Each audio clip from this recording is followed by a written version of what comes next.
Olá, a aula de hoje é sobre forças conservativas e não conservativas e a conservação da energia total. Então, olha lá. A força realiza um trabalho sobre o sistema.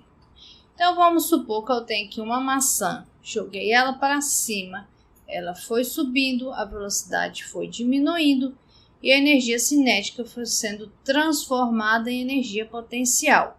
Isso é feito através da força gravitacional que realiza um trabalho que eu vou chamar de W1. Mas o que acontece na volta?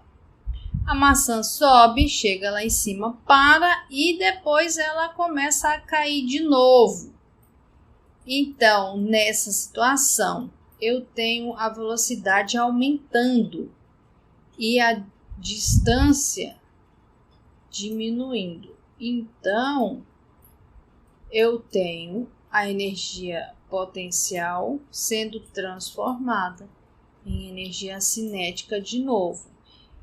E nesse caso, eu vou chamar o trabalho realizado na volta de W2. O que a gente pode afirmar a respeito de W1 e de W2? A verdade é que o W1 é igual a menos o W2. Isso acontece somente se a força que atuou no objeto durante o deslocamento for uma força conservativa. Então, sendo essa igualdade verdadeira, a força é conservativa. Ele vai fazer o trabalho na ida e menos aquele trabalho na volta. Agora, vamos supor que eu tenho uma maçã aqui e eu vou dar a volta no mundo com ela, voltei com ela para o mesmo lugar. Realizei uma trajetória fechada. Se a posição inicial é igual à posição final, então o deslocamento total é zero. E aí o trabalho realizado ao longo do percurso fechado é nulo. Mas isso não é verdade para forças dissipativas, como a força de atrito, porque ela vai chegar de volta no mesmo ponto com uma energia menor. Se não tinha atrito, se eu estou olhando o trabalho da força gravitacional, então esse trabalho é nulo, porque ele voltou para o mesmo lugar. Agora, se eu fizer uma trajetória aberta, dei um monte de volta, mas parei num outro lugar. Então, qual é o trabalho realizado pela força gravitacional nessa situação? O trabalho realizado vai ser apenas aquele relacionado com a diferença ΔY nessa situação. A força gravitacional só vai realizar trabalho na direção de Y. Então, eu posso andar à vontade no eixo X, que a força gravitacional não realiza trabalho. Então, o trabalho vai ser a força gravitacional, produto escalar, somente com o ΔY. E isso não depende da trajetória. Eu posso fazer a trajetória que eu quiser. O trabalho da força gravitacional vai ser sempre o mesmo se a altura é a mesma. Então, as forças que são associadas com essas energias potenciais são forças conservativas. O trabalho não depende da trajetória e num percurso fechado, o trabalho é sempre nulo. E o trabalho na ida é igual ao trabalho na volta, por isso que o trabalho no percurso fechado é sempre nulo. Então, exemplos de força conservativa são a força gravitacional, força elástica, força elétrica, força magnética. Então, o trabalho das forças conservativas podem ser calculados como menos a variação da energia potencial associada àquela força. A energia potencial gravitacional é associada à força gravitacional e assim sucessivamente. Então, sendo o ΔU a energia potencial final menos a energia potencial inicial, se eu souber a energia potencial inicial, eu posso calcular a energia potencial final fazendo a diferença com a integral do trabalho. Então, se a energia potencial final é igual a uma integral mais uma constante, eu posso escrever a força em função da derivada dessa energia. A energia integral da força, a força vai ser a derivada dessa energia. Então, eu posso calcular a força como sendo menos a derivada da energia naquela direção, naquele deslocamento. Ok? Agora, o que são as forças não conservativas? As forças não conservativas transformam a energia cinética em outro tipo de energia que não são energia potencial. Energia potencial é toda aquela energia que você transforma em energia cinética e pode transformar de volta em energia potencial. A forma não potencial da energia, você transforma a energia cinética nela, mas não consegue o caminho da volta. Essa energia não potencial não pode ser transformada de volta em energia cinética. Exemplos de forças não conservativas são forças de atrito, força de arrasto, etc. Essas forças transformam a energia cinética em energia térmica, que não é uma energia potencial. Então, se a gente quer fazer esse bloquinho se deslocar por uma distância R através da aplicação de uma força, você vai empurrar esse bloquinho, mas entre o bloquinho e o chão existe uma força de atrito, como que fica a conservação de energia nessa situação? Bom, nesse caso, a gente vai fazer a somatória de forças igual a massa vezes a aceleração. As forças que atuam no bloquinho são a força que você fez empurrando e a força de atrito. Normal e peso são perpendiculares ao deslocamento, então a somatória delas dá zero, na direção de Y. E aqui eu tenho somente a direção de X, que dá diferente de Z. Lá da cinemática, a gente viu que para um deslocamento em linha reta, eu posso calcular a velocidade final a partir da velocidade inicial mais 2 vezes a aceleração vezes o deslocamento. Então, eu posso escrever a aceleração em termos da diferença do quadrado da velocidade dividido por 2 vezes o deslocamento. Eu vou escrever a aceleração desse jeito e vou substituir aqui, ó. Então, vai ficar força que eu fiz menos a força de atrito igual a massa que já tinha aqui, vezes a aceleração que eu escrevi como v ao quadrado menos v0 ao quadrado dividido por 2 ΔR. Então, esse meio está aqui e esse ΔR eu já passei daqui para lá multiplicando.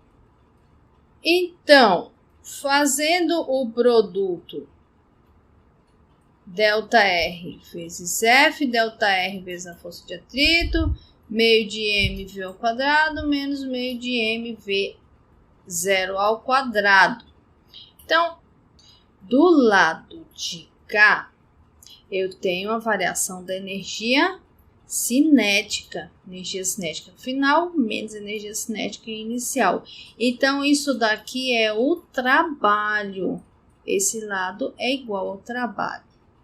Do lado de cá, o que eu tenho? Eu tenho a força, produto escalar com deslocamento, que é também um trabalho realizado pela força F. E aqui eu tenho a força de atrito vezes o dr, que também vai representar uma variação de energia, um trabalho. Então, eu posso escrever o trabalho da força F como sendo a variação da energia cinética e vou passar esse cara para cá, somando. Então, o trabalho da força F vai ser a variação da energia cinética mais esse trabalho da força de atrito. O trabalho da força de atrito a gente vai chamar de variação da energia térmica. O atrito transforma a energia cinética em energia térmica. Você pode verificar isso facilmente esfregando as suas mãos uma na outra. Quando a gente esfrega, a mão aquece. Então, você está transformando a energia cinética em energia térmica, que é uma forma de energia não potencial, porque eu não posso pegar essa energia térmica que eu gerei aqui na minha mão e transformar de volta em energia cinética. Então, a generalização da conservação de energia é que o trabalho é igual à variação da energia mecânica mais a variação da energia térmica quando eu tenho forças não conservativas atuando no sistema. Ok? Então, eu posso escrever a energia total do sistema como sendo a energia mecânica mais a energia térmica mais uma energia interna. Essa energia interna é uma energia armazenada no objeto ou no ser que você está estudando através de moléculas, de reações químicas, etc. Então, a variação da energia do sistema vai ser igual ao trabalho. Então, eu vou somar a variação da energia mecânica mais a variação da energia térmica mais a variação da energia interna. Tudo isso vai ser igual ao trabalho realizado pelo sistema ou sobre o sistema. Ok? Se o sistema é isolado, eu não tenho uma força externa atuando sobre ele, então essa variação da energia é zero. Então a energia se conserva, a energia total do sistema se conserva. Vamos supor que essa patinadora aí se colocou em movimento empurrando um corrimão. Ela empurrou no corrimão e ganhou velocidade. E a pergunta é: quem realizou o trabalho? Quem realizou o trabalho? O corrimão? Não, o corrimão não pode. Por que não pode? Porque o corrimão não tinha energia para transferir para a garota. Ela empurrou o corrimão empurrou ela de volta. Ele só fez mudar o sentido da força que ela aplicou sobre ele. Essa energia vem da onde? Vem do sorvete que ela comeu antes de ir patinar, né? Vem da energia interna que ela acumulou nos músculos. A mesma situação acontece no automóvel, por exemplo, né? As rodas empurram o chão empurra as rodas de volta e o carro anda para frente. Quem realizou o trabalho?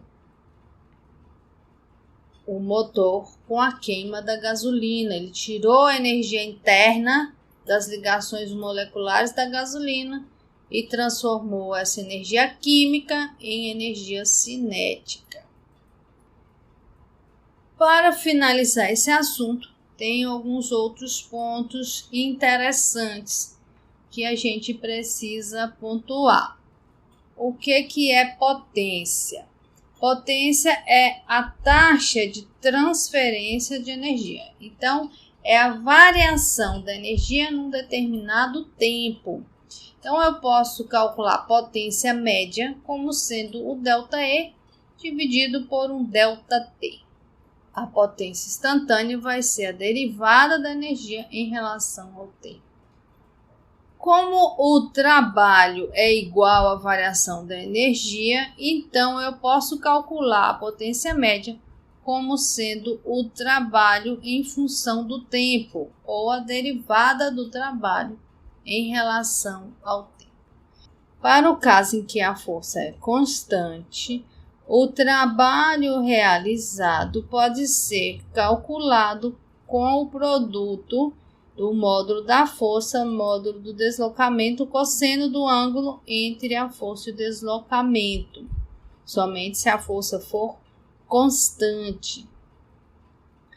Esse ângulo é constante, eu posso tirar da derivada, e a força também é constante, eu posso tirar da derivada. Então, fica dr dt, que é a velocidade. Então, eu posso calcular a potência como sendo o módulo da força, módulo da velocidade, cosseno do ângulo entre a força e a velocidade. Módulo de um vetor, módulo de outro vetor, cosseno do ângulo, pode ser escrito através de um produto escalar. Então, a potência também pode ser escrita como o produto escalar entre a força e a velocidade. Ok? O outro ponto importante que eu quero discutir com vocês é justamente a estabilidade do equilíbrio. Esse gráfico aqui representa a energia potencial e a energia mecânica de um sistema. Para a gente pensar nos pontos de equilíbrio, a gente pode imaginar uma bolinha rolando aqui. Então, eu não posso colocar essa bolinha num ponto acima daqui. Por quê? Porque isso aqui é energia mecânica. Se eu colocar a bolinha aqui, ela vai ter uma energia potencial maior do que a energia mecânica e não pode. Então, esse daqui é o ponto de retorno que a gente chama. Porque se a bolinha vier rolando daqui para cá, ela vai parar nesse ponto e retornar. Não tem como ela passar desse ponto. Agora, se ela vem escorregando e chega neste ponto aqui, ela vai chegar aqui com a velocidade máxima. Vai subir e vai passar desse ponto. Vai chegar aqui com energia cinética e potencial e quando chegar aqui vai embora.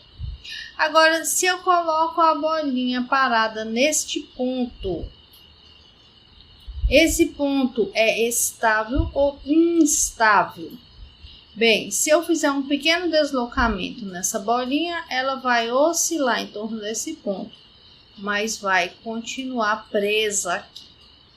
Isso não acontece nesse ponto, por exemplo. Se eu puser uma bolinha parada bem aqui em cima, ela vai ficar paradinha aí. Mas qualquer variação pequenininha na posição dela vai fazer ela escorregar ou para um lado ou para o outro. Então, esse ponto é um ponto de equilíbrio instável. Esse ponto é um ponto de equilíbrio estável. Isso está relacionado com o gráfico da força, né? A gente viu que a força é a derivada da energia potencial. Então, se você derivar esse gráfico, você vai encontrar o gráfico da força. Então, lá no X1, você tem a força máxima, né? Porque você tem energia potencial máxima. À medida que ele vai escorregando, essa força vai diminuindo. Quando chega no X2, ó, a força é 0.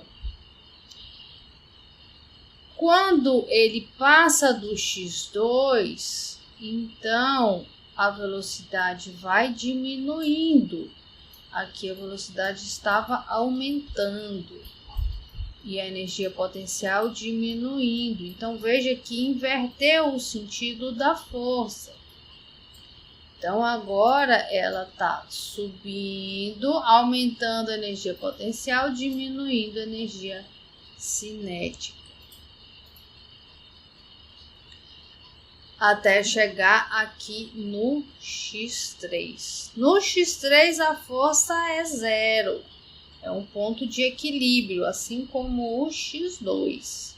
Então, a força é 0.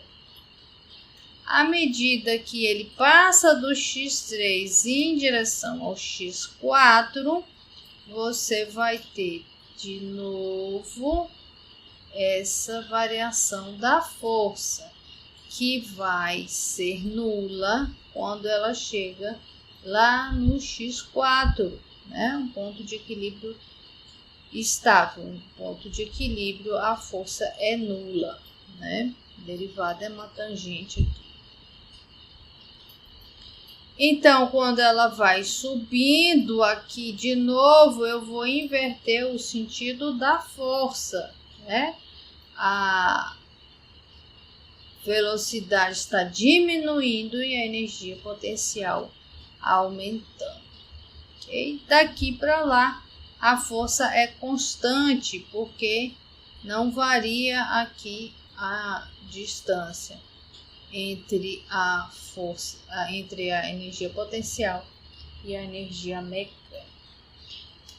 Então, se você fizer esse tipo de gráfico para um sistema bloco-massa, por exemplo, você vai ter uma parábola, porque esse potencial varia com x ao quadrado. Então, essa energia potencial do sistema bloco-massa varia assim, como uma parábola. E no ponto de equilíbrio, que a gente está chamando de x igual a 0, essa energia potencial é 0 e vai aumentando à medida que você afasta da posição de equilíbrio. Ok? Então, eram esses dois pontos que eu precisava ainda discutir com vocês. No mais, agora tem alguns exercícios que vocês podem fazer.